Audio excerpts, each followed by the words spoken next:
10 মাস 10 দিনের বেশি মায়ের পেটে কেউ থাকতে পারে না। যখন 10 মাস 10 দিনের বেশি হয়ে যায়, বাবা চিন্তায় পড়ে যায়, মা চিন্তায় পড়ে যায়, দাদা চিন্তায় পড়ে যায়, দাদি চিন্তায় পড়ে যায়, নিজের স্বামী চিন্তায় পড়ে যায়, না জানি আমার ছেলের কি হইল, না জানি আমার বিবির কি হবে। এই নিয়ে ডাক্তারের কাছে দৌড়াদৌড়ি করে।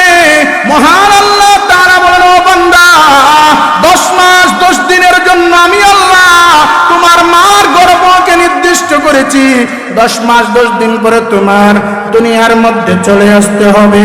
বান্দা দুনিয়ার মধ্যে আসার সাথে সাথে আল্লাহ তাআলা আরশ আজিম থেকে ফেরেশতাদের মাধ্যমে ডাক দেয়া বলে, হে আমার বান্দা, দুনিয়ার মধ্যে একটা নির্দিষ্ট সময়ের জন্য আপনাকে পাঠাইলাম।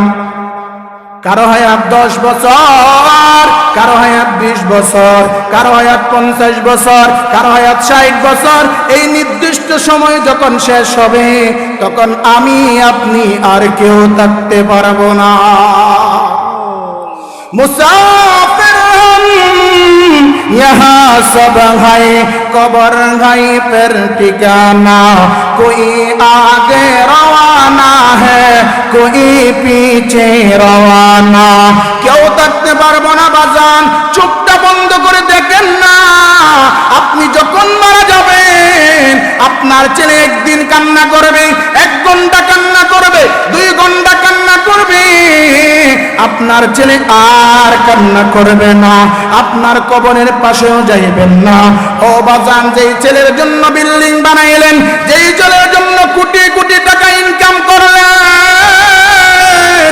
যেই ছেলে মেয়েদের জন্য রক্তের ঘাম পানি করলেন, ওই ছেলে এখন আপনার কবর নেই না।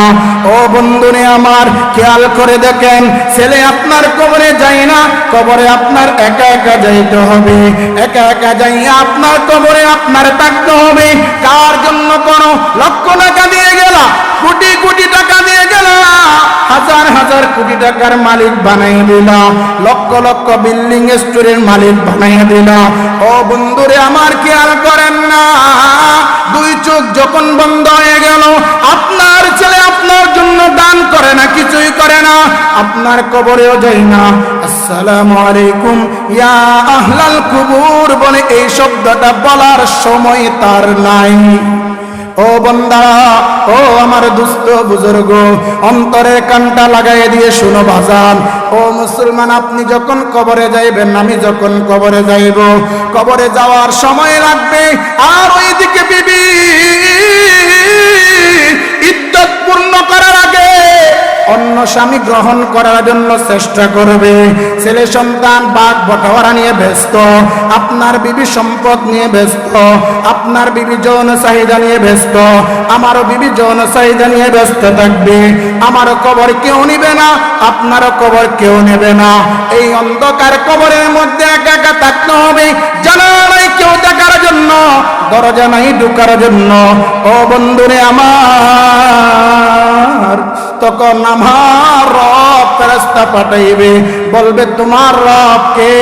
ওই দিন যদি জবাব দিতে না পারি, আল্লাহ বলবেন জাহান্নামে ঢুক, কবরটা জাহান্নামের বাগান বানিয়ে দিবে। এই জন্য রাসূল আমার বলে, আল কবর রাউযাতুম মিন রিয়াজিল জান্নাহ আও হুফারাতুম মিন হুফারিন নার। কবর কারো জন্য হবে জান্নাতের বাগান, আবার কারো জন্য হবে জাহান্নামের গর্ত। এই জন্য বাজান, আপনাকে প্রশ্ন করবে তোমার রবকে। মুহাদ্দিসকে একই প্রশ্ন, আলেমকে একই প্রশ্ন, পীরকে একই প্রশ্ন, ও মুসলমান সাধারণ মুসলমানকে একই প্রশ্ন। দ্বিতীয় কোনো প্রশ্ন হবে না, একই প্রশ্নের জবাব দিতে হবে। এই জন্য বাজান, চিন্তা করে দেখেন, কে কতটুকু কবরের প্রশ্নের জবাব দেওয়ার জন্য প্রস্তুতি নিয়েছি। চিন্তা করেন, কে কতটুকু প্রস্তুতি নিলাম। রব বলবে, বান্দা, সময় দিয়েছিলাম আখিরাত বানানোর জন্য, আখিরাত বানানো নাই, দুনিয়ার পাগল হয়েছে। বান্দা, সময় দিয়েছিলাম নিজের জিন্দেগিকে পরিবর্তন করার জন্য পরিবর্তন করে আসো নাই। বান্দা সময় দিয়েছিলাম নিজের পরিবর্তন করার আসার জন্য, পরিবর্তন করে আসো নাই। বান্দা সময় দিয়েছিলাম নেক আমল করার জন্য, নেক আমল করে নাই। বান্দা সময় দিয়েছিলাম কুরআনুল কারীমের তেলাওয়াত করার জন্য, তেলাওয়াত করে আসো নাই। বান্দা সময় দিয়েছিলাম নিজের সন্তানকে আলেম বানানোর জন্য, আলেম বানান নাই। ও বান্দা সময় দিয়েছিলাম তোমাকে আমল করার জন্য, আমল করো নাই। আজ তোমার কবর জাহান্নামের গর্ত হয়ে গেল। কি করব ভাই? দুনিয়া দুনিয়া মানুষকে ধ্বংস করে দেয়। এই দুনিয়া মানুষকে আরাম দেয় না, দুনিয়া মানুষকে আরাম দেয় না, দুনিয়া মানুষকে দুঃখ দেয়। আল্লাহ তাআলা বলেন ওয়ামাল হায়াতুদ দুনিয়া ইল্লা মাতাউল গুরুর। দুনিয়া দুঃখ আর দুঃখ।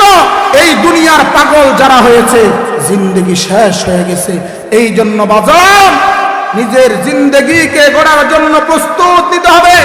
এই জন্য আমার রব বলেন ইয়া আইয়ুহাল্লাযীনা আমানুত্তাকুল্লাহ,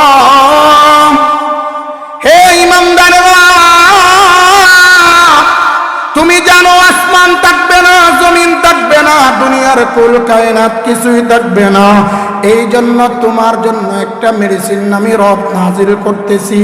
এই মেডিসিনের নাম হলো ইয়া আইয়ুহাল্লাযীনা আমানুত্তাকুল্লাহ।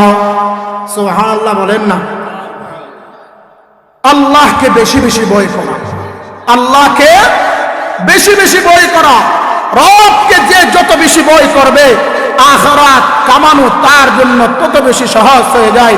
রবকে যে যত বেশি ভয় করবে গুনাহ তার থেকে দূরে সরে যায়। রবকে যে যত বেশি ভয় করবে শয়তান তার থেকে দূরে সরে যায়। রবকে যে যত বেশি ভয় করবে শয়তান তার কাছে আসে না। রবকে যে যত বেশি ভয় করবে আখিরাত তত বেশি সুন্দর হয়ে যাবে। রবকে যে যত বেশি ভয় করবে নেক আমল করার জন্য তারা সহজ হয়ে যাবে। এই জন্য কাকে ভয় করা লাগবে? কাকে ভয় করা লাগবে? চিল্লাই বলেন না বাজান, কাকে ভয় করা লাগবে? আর একটু চিল্লাই বলেন না বাজান, কাকে ভয় করা লাগবে? মহান আল্লাহ তাআলা বললেন বান্দা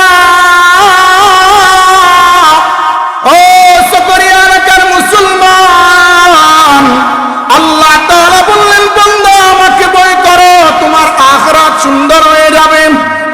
আল্লাহ বলেন বান্দা তুমি যে আসমান দেখছো, যেই জমিন দেখছো, যেই অঙ্গ প্রত্যঙ্গ আছে সব তোমার বিরুদ্ধে সাক্ষ্য দেবে। তাফসীরের মধ্যে লিখেছেন বান্দা একটা বান্দা রাজ সাক্ষী কিয়ামতের দিন চারজন রাজ সাক্ষী দেবে। কি সাক্ষী? রাজ সাক্ষী। এই তোমার এটা গলাটা নাকি মাইকে গলাটা নেই। কয়জন রাজ সাক্ষী? জোরে বলেন কয়জন?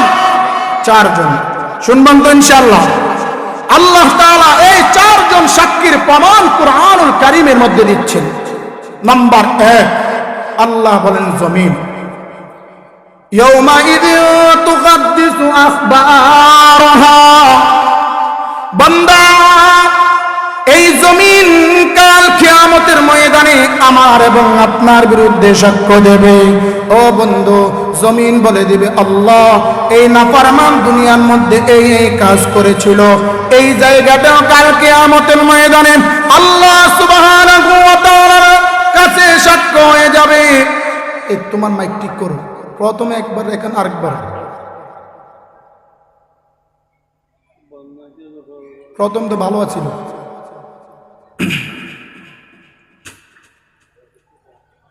সাক্ষী কয়জন? জোরে বলেন কয়জন? 4 জন। ইয়াউমাইযিন তুহাদ্দিসু আখবারাহা। বান্দা তোমার বিপক্ষে কাল কিয়ামতের ময়দানে তোমার বিপক্ষে জমিন সাক্ষ্য হয়ে যাবে। কাল কিয়ামতের ময়দানে যখন আল্লাহ তাআলার সামনে সকল উম্মতকে উপস্থিত করা হবে তখন উম্মতরা বলবে আয় আল্লাহ আমাদেরকে তো জাহান্নাম দিচ্ছেন, প্রমাণ কি? প্রমাণ কি? প্রমাণ কি? আমার আল্লাহ তাআলা জমিনকে ডাক দিয়ে বলবেন হে জমিন তুমি প্রমাণগুলা পেশ করো। জমিন পেশ করে দিবে। জমিন পেশ করে দিবে, জমিন বলবে হে আল্লাহ এই